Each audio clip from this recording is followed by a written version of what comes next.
I would say good evening to Brigadier V. Mahalingam, who joins us on the phone line right now.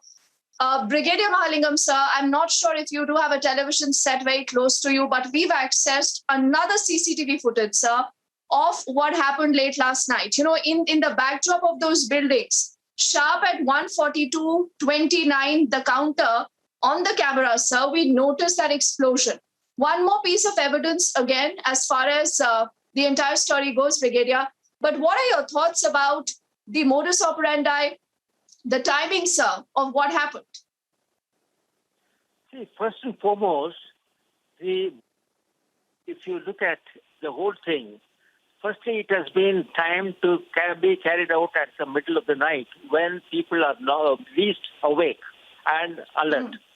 Secondly, if you had followed the story, there is also an information input which says that just outside the airport, in a shopping mall, there was another person who was apprehended with a particular IED piece which was weighing approximately 5 kilograms. And if you put these two things together, there are only two possibilities. One, either one man had infiltrated into the airport's technical area, which, as I am aware, in Jammu it is next to impossible. The second aspect is, it is quite possible that a drone was used to deliver the package of IED inside the technical area. The second issue of the man being there with the IED, it implies that there could have been an attempt for a multiple sort of a blast in Jammu.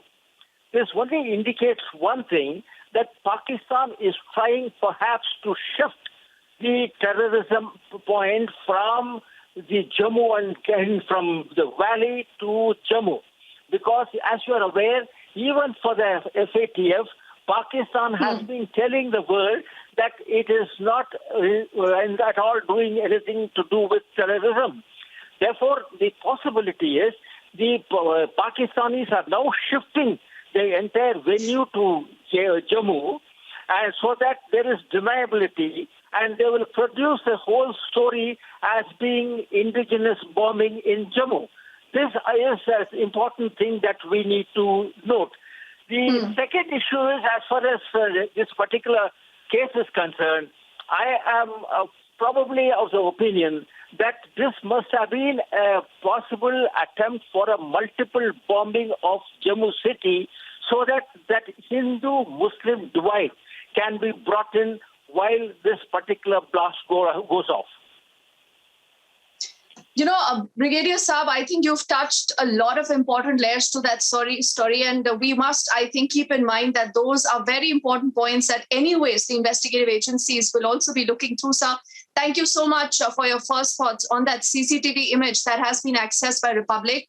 I also want to say good evening to Colonel Shailendra Saab, who's been patiently holding the phone line. Colonel Saab, what is your reading on what we have seen, the entire sequence of events so far, and also a thought on what we just heard from Brigadier Mahalingam?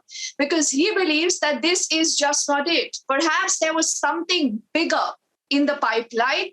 And how will we establish that it is the handiwork of Pakistan? Do you think the investigative agencies will have a tough time doing that, considering a change in strategy vis-a-vis Pakistan, Colonel Saab? Firstly, let me tell you, Pakistan stands exposed always, every time. We don't have to do much. They themselves, you will see. You have seen every time Pakistan, even the politicians are able to say it in the parliament, that yes, we were at mistake. We have done this, we have done that. They keep boasting about it. So we don't have to worry on the Pakistan angle, because we are very clear. Such a thing and everything which is happening in J&K has to have a link with Pakistan, because the kind of money, the kind of technical support, the kind of moral support, the kind of, misleading the youth, all that is from Pakistan. It's not my reading. It is Pakistani intelligentsia who has been speaking on the media, that they have to do a tawbah from the terrorism and terrorist support, because of which का पूरे के पूरे विश्व में उनकी ख्याति पर दाग लग रहा है, उनके माथे पर कलंक लग रहा है. ये मैं नहीं बोल रहा हूँ, Pakistanis are saying. Now, coming to this point regarding how the drone, you see, we've been always speaking about the possibility of exploitation of drones by both the sides. Both the sides. That is, when we say that India carefully and at the same incidences have been taking place, especially in Punjab, where arms dropping has been happening along the border, there has been an indication.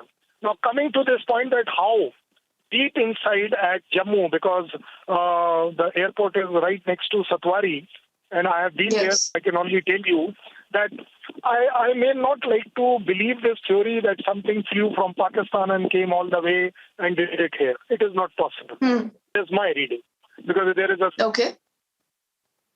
series of other obstacles which are there for anybody to do that kind of adventure.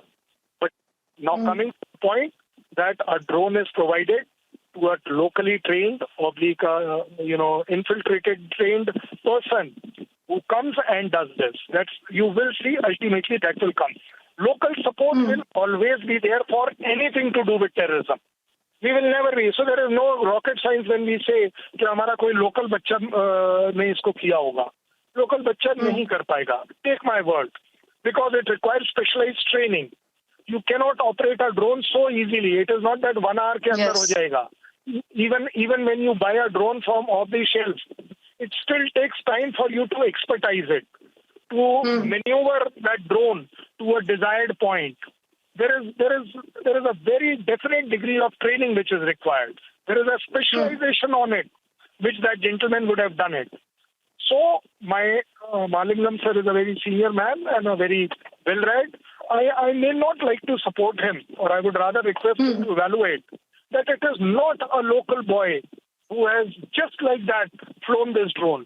It's a job of a professional. Let us grant Pakistan that yes, they have been professional enough to put this through, and now how we react is what the Pakistan is going to learn over a period of time, and let us make it so exemplary that Pakistan does not do such things easily. Second, Pakistan should divide, because we must get to the root of it and strike there.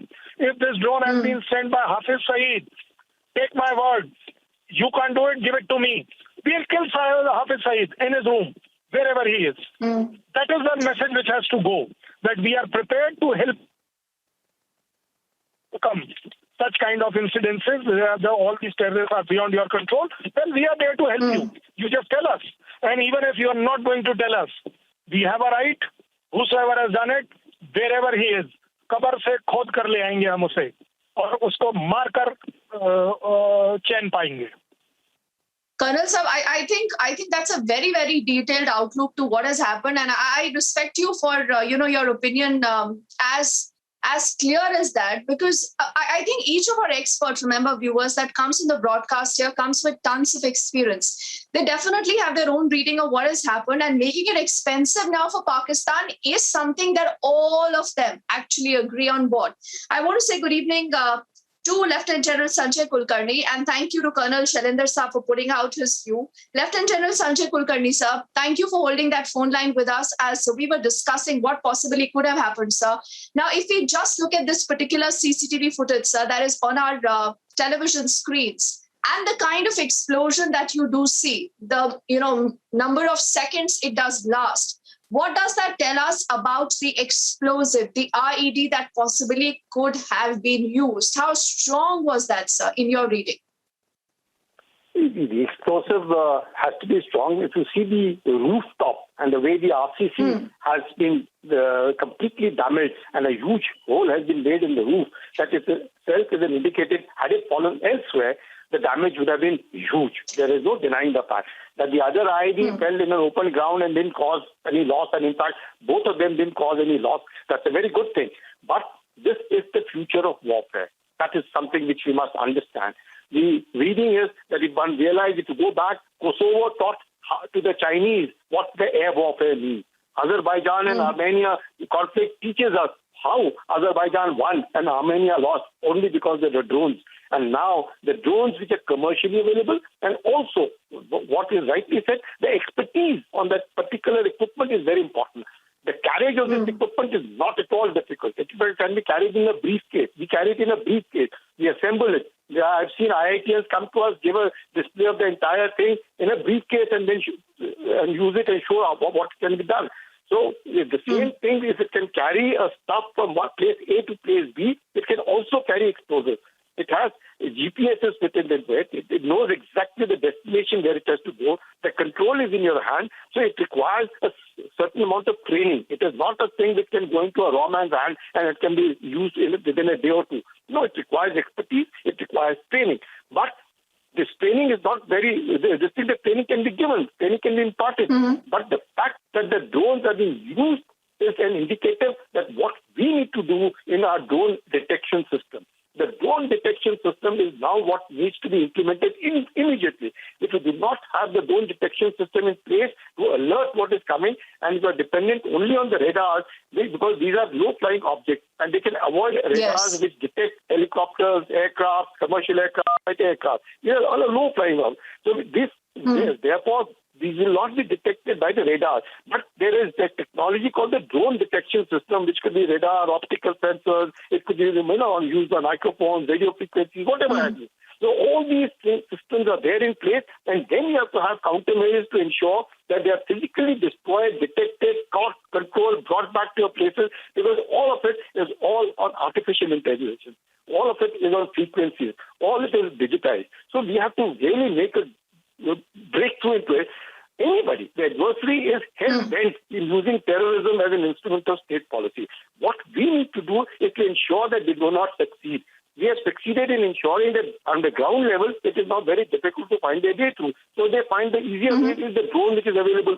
So now we have to ensure that every 15 kilometers of a zone between the IB and us, nobody will fly a drone, be it for fun sake, be it for marriages, and be it for any other thing. Drones will not be flown. If they are flown, they will be brought down, as simple as that. Until and unless they are very strict about it, it will be very difficult, because some of these small drones have a capability and capacity to fly for 45 minutes, 1 hour, half an hour, maybe a little longer, all these small commercial drones. And they can easily fly. They can be flown from within the area of Jammu. It can be flown from the other side also. But detection is very important. So the future lies in drones. And if the drone is what is going to cause destruction to us, then we might well have our detection systems in place. We must have an anti-drone warfare in place. We must ensure, we must be vigilant, we must be careful, and we must have our eyes, and absolutely, we have to be vigilant. We need to be very careful, because if you have two of these people who have been caught with, say, about whatever 5 kgs or 10 kgs of ID with them, is indicated that there are a whole lot of these sleeper cells which are still functioning. And if these sleeper cells are functioning, they have some sort of logistic support within the people. And if that be so, we really need to be careful, we need to be vigilant, we need to be alert, we cannot be complacent, and these kind of things can happen. We are very lucky that nothing has happened. If they can target... Lieutenant General Saab, like they always say, we have to succeed every time to thwart their attempts like these, and they have to succeed just once. And I think we were very, very fortunate that they did not succeed here. But before I let you go, Lieutenant General Saab, I just want to give you the last 10 seconds as we head into a break to just give me a big picture. What is your understanding, sir, with the modus operandi, with the timing, and with the messaging and their intent? What do you think is the big picture, sir?